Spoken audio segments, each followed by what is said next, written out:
Huwag mong ganunin.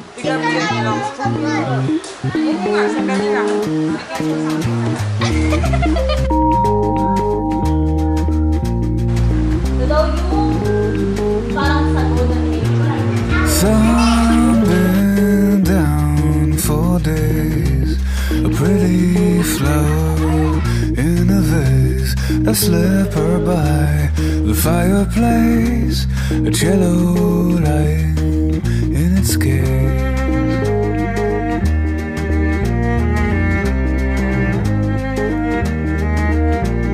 Soon Je m'appelle Sister Auda Mangaron et je m'appartiens à la famille missionnaire de nos pays, Don de Dieu.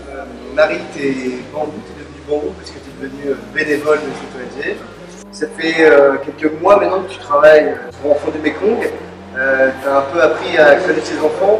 Pour toi, qu'est-ce que tu leur apportes? Qu'est-ce que l'ONG leur apporte? D'avoir un accès à l'école.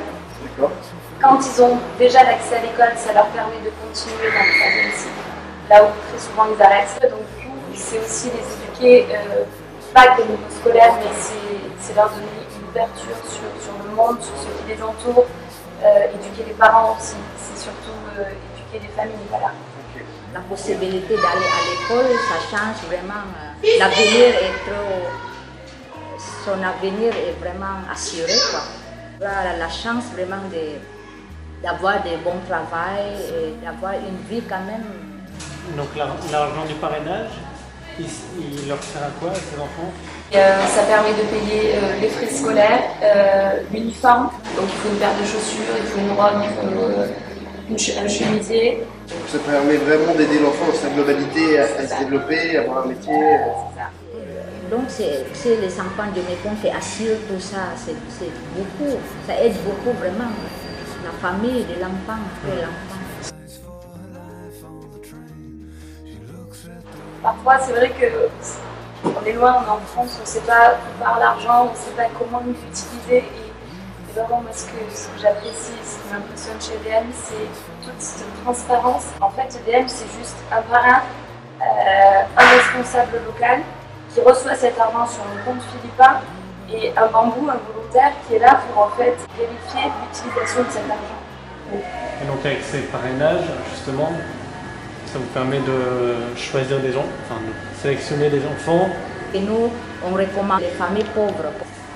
Les coordinatrices ou coordinateurs des enfants du Mékong visitent les bidonvilles, ils visitent, c'est eux-mêmes qui choisissent,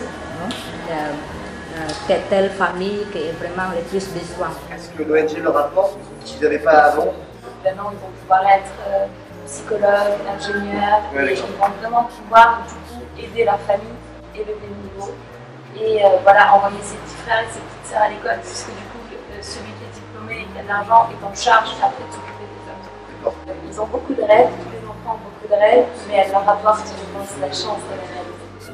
Qu'est-ce que vous auriez envie de dire aux Français qui vont regarder? Il faut inviter les autres Français peut-être aussi de faire aussi la même chose, de partager comme nous sommes seulement des instruments pour faire laisser passer de votre générosité, les Français.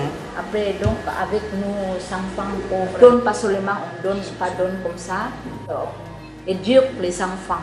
On enseigne comment chercher à manger. Parce qu'il y en a encore beaucoup d'enfants qui ont besoin de parrainage. Beaucoup.